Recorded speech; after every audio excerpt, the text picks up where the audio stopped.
Hello everyone, this presentation is going to be a summary of the content in the A Look in the Mirror Attacks on Package Managers paper. So what is a package manager? Package managers are software installed on your computer which help you install, update, or remove other programs. They make it easier for you as a user to install packages because there may be a case where a package you want to install will have hundreds of dependencies, and doing all of this manually would be very time consuming. This paper focuses on 8 popular package managers used on Linux, which are listed here. It also covers the package managers port and stork, which are used specifically for BSD systems. This paper found vulnerabilities in all of the listed package managers. So what are packages? Packages consist of files, and in a lot of cases they have embedded package metadata. This package metadata would contain information about what the package does, and most importantly, which other packages need to be installed.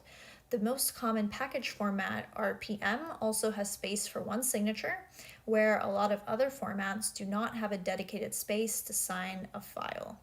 When a user uses a package manager to install a package on their system, the package manager automatically installs any other packages that are needed for it to be successful.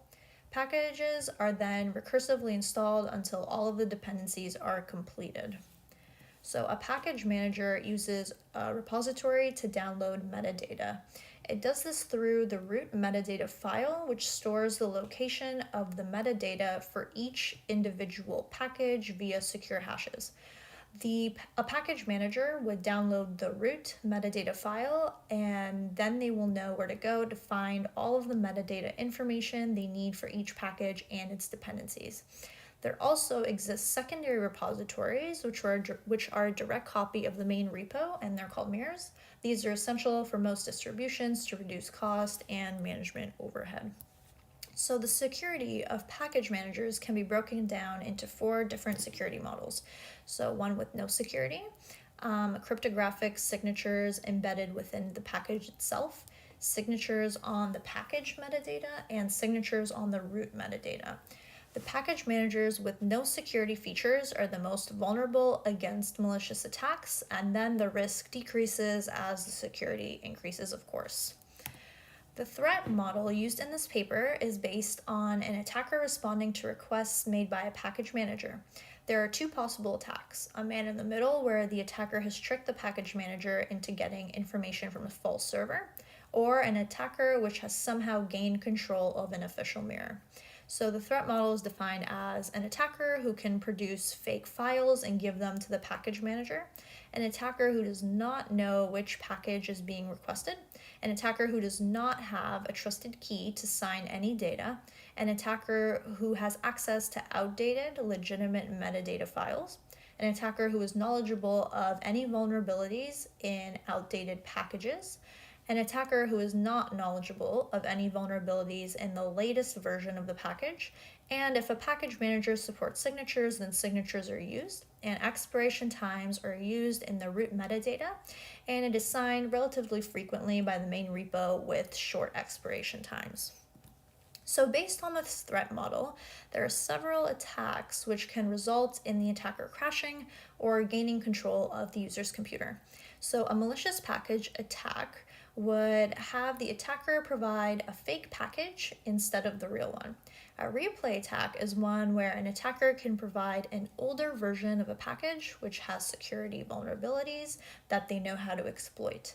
A freeze attack is one where the attacker can provide metadata which is not current, so that the package installed and all of its dependencies will never get updated, and this is in the hopes that one of the dependent packages has a security vulnerability that they know how to exploit. A malicious dependencies attack, which means that the attacker can rewrite the metadata to include their own malicious package, and a continuous data attack, where the attacker can create a metadata file with never-ending dependencies, and as a result filling up the memory of the user's computer and crashing the system. So all of the above-mentioned attacks were successful on at least one of the package managers studied in this paper. It was proven that the security of package managers depended on how signatures were used to protect its data. So Pacman, Ports, and Slacktool are three popular package managers which do not provide any security. They do not sign packages metadata or the root metadata file. Any attacker that controls a mirror can launch a fake package attack with malicious software. This makes them exposed to the malicious package attack and all of the other attacks as well. So Yum and URPMI only rely on signatures in the packages to provide security. This means that they are exposed to replay attacks and freeze attacks. Additionally, they are vulnerable to the malicious dependencies attack and the continuous data attack because there's no check done that the package metadata and the dependency metadata is valid. So the authors of this paper have proposed that the continuous data attack can be protected against by simply capping the size of downloadable data. This would not require changes to the signature method, which they use currently, and to prevent against replay and freeze attacks, the root metadata would need to be signed. So Portage and Stork use signatures on package metadata in one way or another. This protects against malicious dependencies attacks. Still, both package managers are vulnerable to continuous data attacks and freeze attacks. Stork stores all package metadata hashes in the same file and checks the timestamps on the file, which prevents against replay attacks. Portage does not do this, so it is vulnerable to replay attacks. If Portage used timestamps to verify the validity of the metadata, then it would prevent against replay attacks. Additionally, they can both add protection against continuous data attacks. So apt, RPM, and YAST use signatures on the root metadata itself. This prevents against malicious data attacks because the package metadata is protected against tampering. Still, none of these package managers check the timestamps, so they are vulnerable to replay, freeze, and continuous data attacks. By adding a timestamp to the root metadata and checking its validity, it would be very simple for these package managers to prevent against the remaining three attacks without having to change anything about the signature method. So from these findings, the authors of this paper were able to conclude that having absolutely no signatures leaves the packages most vulnerable. Having signatures on packages still allows for attacks which can manipulate the metadata, and this is a fairly large vulnerability. So signatures on the package metadata help considerably, but if the metadata is stored across more than one file and it is not centralized, it still allows for considerable vulnerabilities. And having a signature on the root metadata, a package manager will ensure it only installs current packages and that it is immune to metadata tampering. So the most common purpose for package managers is to install software to a user's computer.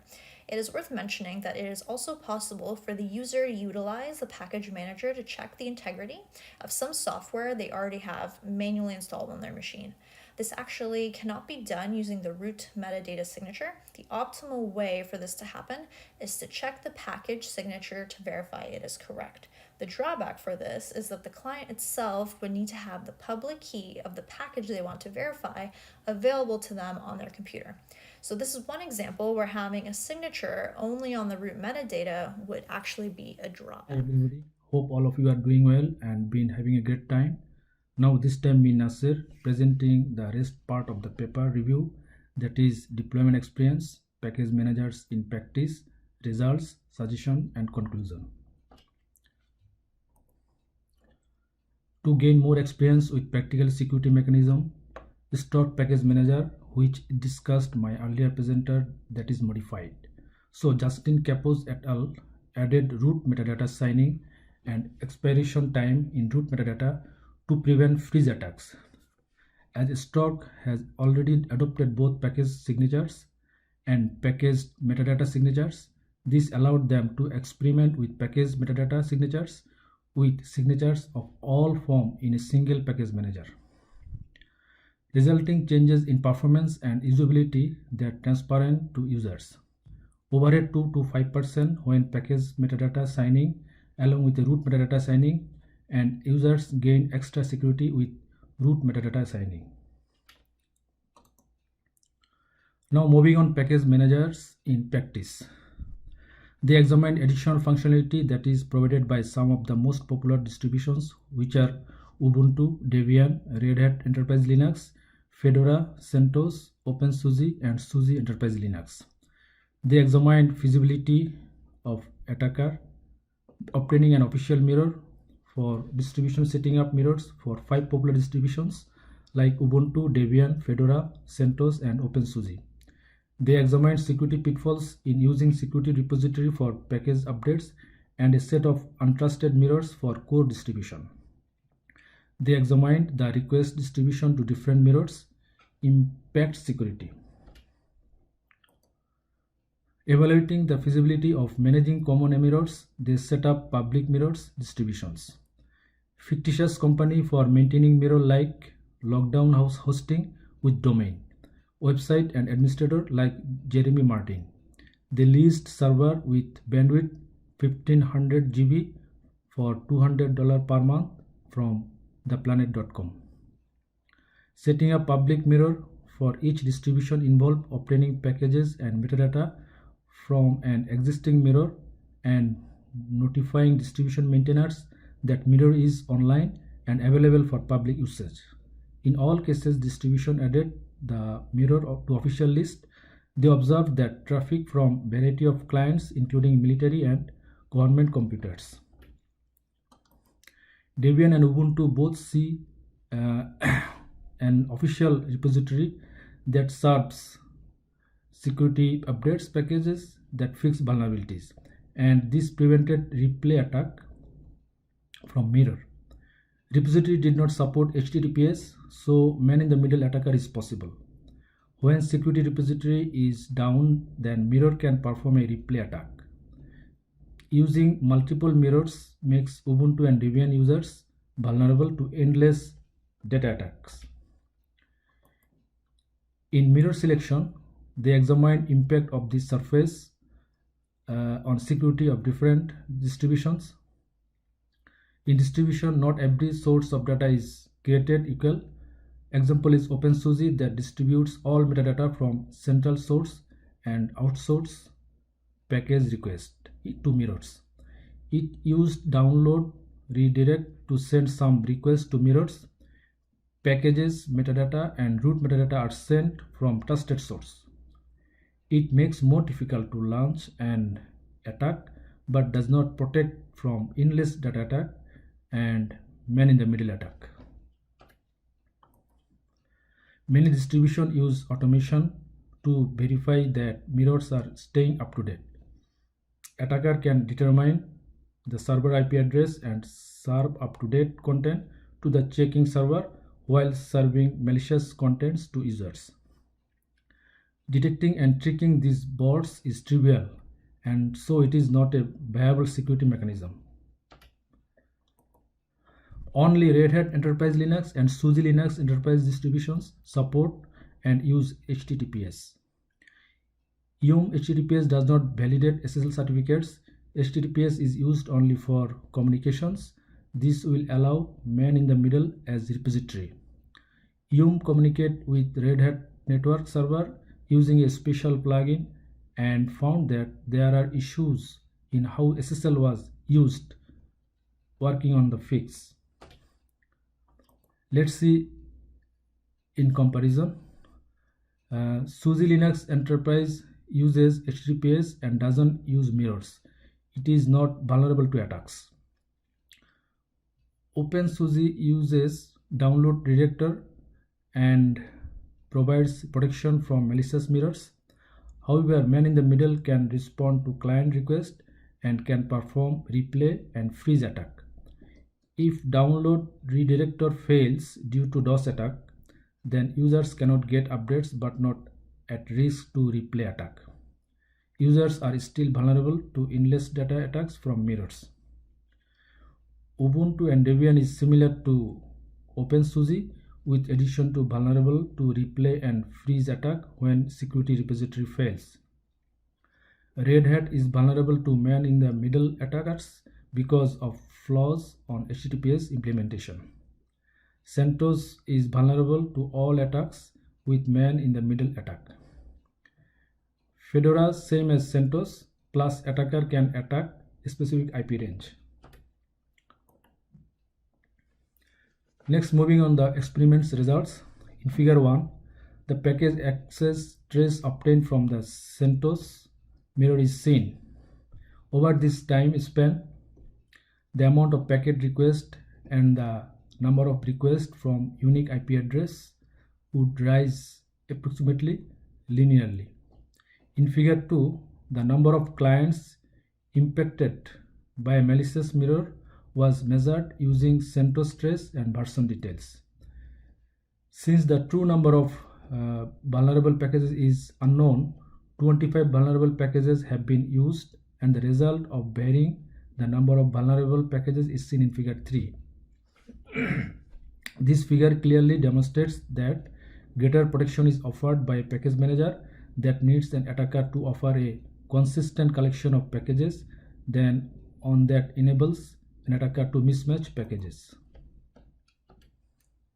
Now moving at the end of presentation slide regarding suggestions and conclusions. Upon notification to the package manager of these vulnerabilities, writers of the developers have been contacted. Proactive developers at Gentoo and OpenSUSE have verified their results and started working on fixes on their time. The developers at CentOS were able to contact Red Hat, Fedora, Ubuntu, and Debian have reported and discussed how the writers suggested fixing the writers' uncovered concerns. So there is suggestions about how distributions and users can increase their security. Man-in-the-middle attack can be prevented by package manager that supports HTTPS and correctly check certificates. Review mirror policy and carefully validate admin credentials before putting mirror on official mirror list. Distributions mirror should use a secure connection, that is SSH. Users should check versions of the package recommended by package manager before installation. In conclusions, they identified security issues in 10 popular package managers, demonstrated some security mechanisms used by distributions may help prevent attacks, and others may decrease security. Regarding estimated cost, mirror that cost $50 per week can compromise between 150 to 1500 clients per week. And our conclusion is that it is very well written paper with clear insights. So that is the end of our today's presentation.